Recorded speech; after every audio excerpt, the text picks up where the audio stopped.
राधे राधे दोस्तों, आज की इस वीडियो में हम उस सवाल के बारे में बात करेंगे जो सभी भक्तों के मन में जरूर आता है कि राधा रानी और रुक्मणी जी में से कौन थी पिछले जन्म में माता सीता।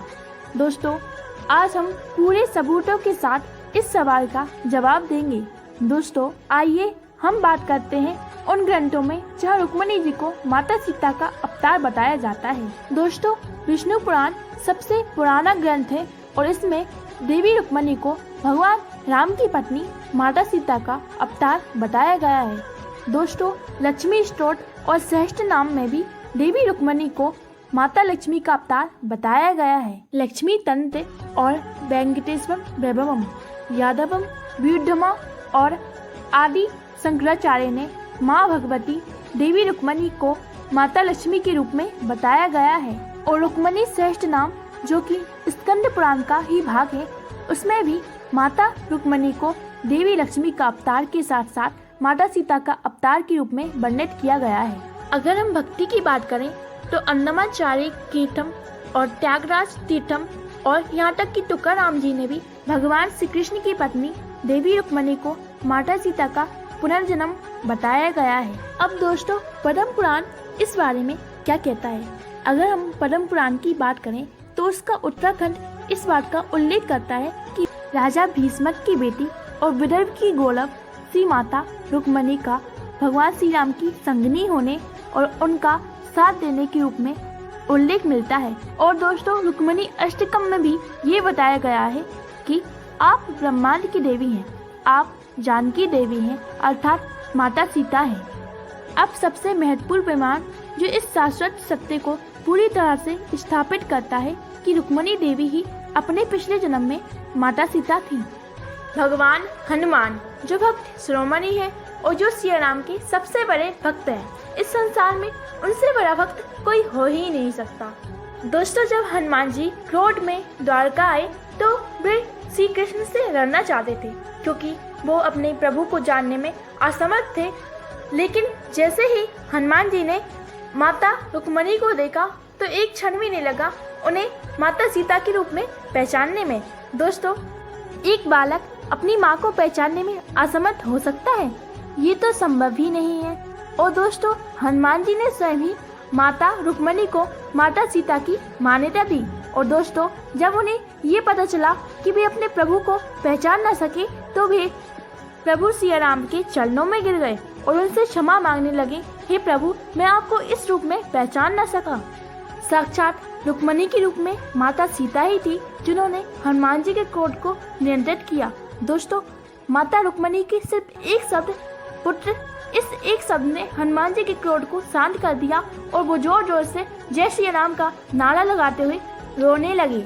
और दोस्तों, माता लक्ष्मी और माता सीता से संबंधित प्रत्येक शास्त्र जिसमें माता रुक्मणी का विशेष रूप से उल्लेख किया गया है, वैष्णवों और अलवार के आचार्यों ने भी इसी बात का विशेष रूप से उल्लेख किया गया है। इसमें कोई संदेह होना ही नहीं चाहिए कि देवी रुक्मणी द्वापर युग की माता सीता का पुनर्जन्म थी। प्रत्येक भक्त को द्वापर युग की सिया राम के रूप में रुक्मणी कृष्ण की पूजा अर्चना जरूर करनी चाहिए। तो फिर श्री राधा कौन है? इसका मतलब ये है कि वो माँ लक्ष्मी नहीं है, इसका मतलब ये है कि वो माता सीता का पुनर्जन्म नहीं है, और इसका मतलब ये है कि हम श्री राधा का अनादर कर रहे हैं। तो इसका जवाब है बिल्कुल भी नहीं। दोस्तों, श्री राधा को सर्वेश्वरी कहा गया है और कई ग्रंथों में श्री राधा को एकली ईश्वरी भी कहा गया है, अर्थात एकमात्र सर्वोच्च देवी या सभी देवताओं की सर्वोच्च ऊर्जा का स्रोत बताया गया है। और कई पुस्तकों में उन्हें सर्वोच्च लक्ष्मी के रूप में प्रस्तुत किया गया है और कई ग्रंथों और कई भक्तों के द्वारा ऐसा माना जाता है कि देवी राधा से ही हजारों माँ लक्ष्मियों का जन्म हुआ है। तो भक्तों का ये प्रश्न निरर्थक है कि देवी राधा माता सीता हो नहीं सकती। श्री राधा श्री रुक्मणी में कोई अंतर ही नहीं है, ये दोनों एक ही हैं और श्री कृष्ण की समस्त पत्नियां श्री राधा रुक्मणी सहित ये सभी एक ही ऊर्जा का स्रोत हैं। द्वापर युग में श्री कृष्ण के साथ लीला के उद्देश्य से सभी ने अलग अलग रूप धारण किए। दोस्तों, गर्ग संगीता और ब्रह्म वैवर्त पुराण में साफ तौर पर देवी राधा को ही पिछले जन्म में माता सीता का अवतार बताया गया है। और दोस्तों, ज्यादातर ग्रंथों में देवी राधा को श्री कृष्ण की आराधनीय शक्ति के रूप में वर्णित मिलता है और यह भी स्वयं श्री कृष्ण है। श्री राधा स्वयं कहती है, श्री कृष्ण मेरे ही पुरुष रूप हैं, जो श्री राधे कृष्ण के एकल अनंत स्वरूप की एक रूपता को दर्शाता है। श्री राधा श्री कृष्ण की मूल ऊर्जा है। हालांकि कई विद्वान इस बात पर बहस करते हैं श्री राधा पिछले जन्म में माता सीता थी या नहीं और श्री राधा का वास्तविक स्वरूप क्या है। आज भी इस विषय पर मतभेद है और अलग अलग व्याख्याएं सबकी मौजूद हैं। विराह के आधार पर देखें तो दोनों माताओं को माता सीता का पुनर्जन्म कहा जा सकता है, क्योंकि दोनों ही माता ने श्री कृष्ण से विराह सहा। अब जानते हैं सीता उपनिषद इस बारे में क्या कहता है। सीता उपनिषद के अनुसार श्री कृष्ण की सभी पटरानियाँ और सभी रानियाँ सीता माता का ही स्वरूप है। रुक्मणी, सत्यभामा, जामवंती, तो इन सबको ही माता सीता का स्वरूप कहा गया है। एक भक्त के तौर पर अगर आप ये चाहते हैं कि भगवान श्री कृष्ण आपसे प्रेम करें, तो ये बहस छोड़ देनी ही चाहिए कि कौन सर्वोच्च है, कौन नहीं, कौन माता सीता का पुनर्जन्म है, कौन नहीं, क्या राधा रुक्मणी माता सीता का पुनर्जन्म है या नहीं। दोस्तों, भगवान श्री कृष्ण द्वारा ये मनुष्य अनमोल जीवन प्रदान किया गया है, तो इसे इस बहस में बर्बाद मत करिए कि कौन सर्वोच्च शक्ति है।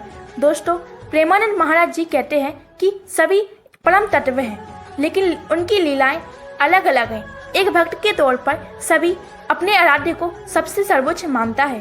परमात्मा की शरण में जाने के लिए आप सभी को ये मनुष्य कीमती जीवन इन बहसों में बर्बाद करना छोड़ना ही होगा।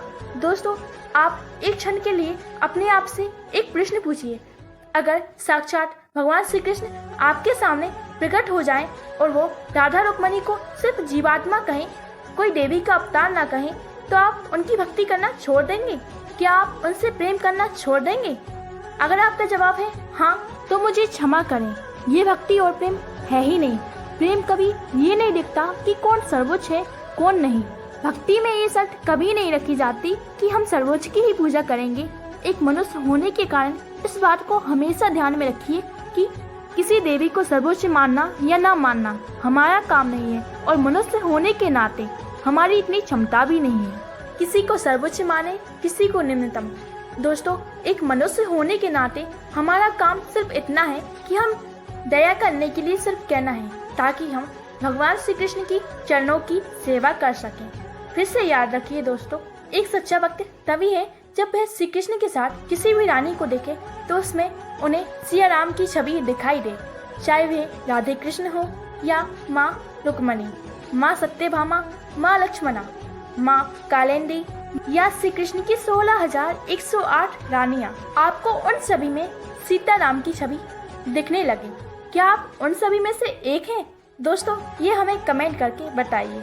दोस्तों, आप सभी को ये वीडियो कैसी लगी हमें कमेंट करके बताइए, और कमेंट सेक्शन में राधे राधे जरूर लिखिए और अपने आराध्य का नाम भी लिखिए।